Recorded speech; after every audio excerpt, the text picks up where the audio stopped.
We support our law enforcement partners, and we're working to reduce crime and put dangerous offenders behind bars. At the same time, we want to ensure that those who enter the justice system are able to contribute to their communities after they leave prison, which is one of many very difficult subjects. We have a great interest in helping them turn their lives around, get a second chance, and make our communities safe.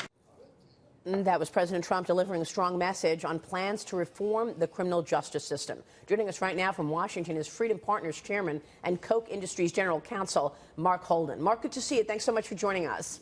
Thanks for having me, Maria. So you were in that meeting on criminal justice reform. What are the next steps? Take us, I guess, first characterize where we are in terms of what this president has done with regard to criminal justice reform. Well, I think this was, in some ways, hopefully will be a game changer.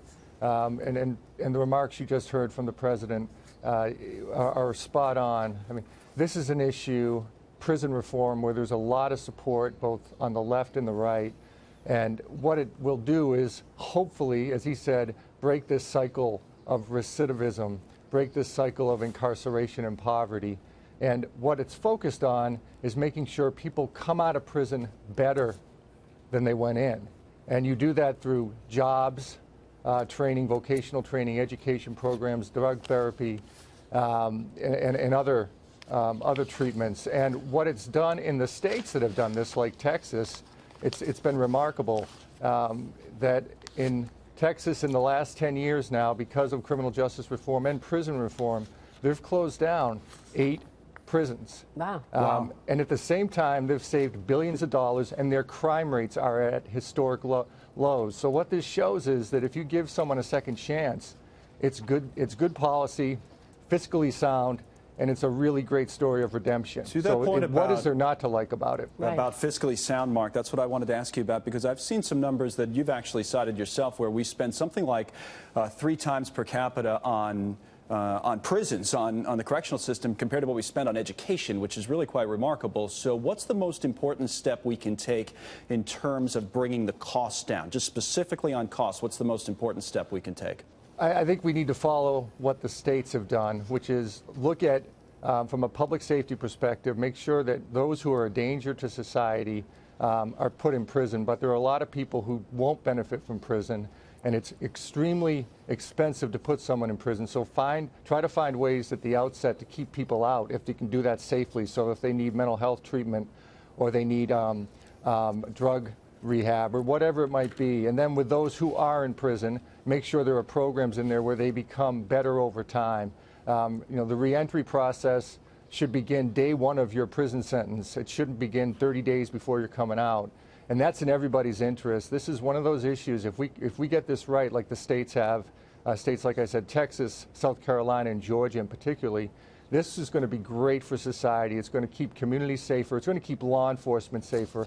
Law enforcement really faces all the brunt of this. If you look at recidivism, they have to deal with this all the time. So to the extent we can get the policy right, and treat people with dignity and respect in the prison system, and make it about rehabilitation and redemption, right, and not about just warehousing, we'll save a lot of money in the long run. And hopefully we can reverse this trend of constant incarceration. And, it's one of these issues, right, whatever you think of people who go to prison, 95+% are coming out. So it's in all our interest to make sure they come out better than they went in. Yeah, that's the point, Brian. Yeah, Mark, really quickly, you talk about the reentry process, which is the key here. And you say most of the time we think about that happening 30 to 60 days before somebody gets out of prison. But what you're saying is that has to happen on day 1. What does that change look like? What are states doing to make that work? Well, what they're doing is focusing on the individual and prioritizing and trying to make sure whatever it is that led someone to go to prison, if you don't know how to read or write, if you've got a mental health issue, if you've got a drug addiction, whatever it is, focus on that. Don't just lock them up and throw away the key, because you're not really throwing away the key when they all come out. So it's really programmatic activity that a lot of states have taken, different vocational training, education programs, things of that nature. There are also outside groups like Prison Fellowship, Defy Ventures, and others that come in and do fellowship and entrepreneurship programs in prisons that help inmates focus their skills. A lot of them have great marketing skills, particularly if you're talking about people who get caught up in the drug trade. Trying to focus that to a legal profession and a positive profession. Just really focused on that instead of just keeping people in their prison cell all day. Mark, really quickly, what about working with the private sector and companies at the state level, the corrections institutions, to make sure that these people have jobs and have access to jobs? Again, that is a huge headwind for them when they get out of jail. Yeah, it's all about jobs, and you know, Koch Industries, where I work, where I'm lucky to work, we have banned the box, and we've been hiring people. And banned the box meaning we don't make someone declare at the beginning of the process whether or not they have a criminal record.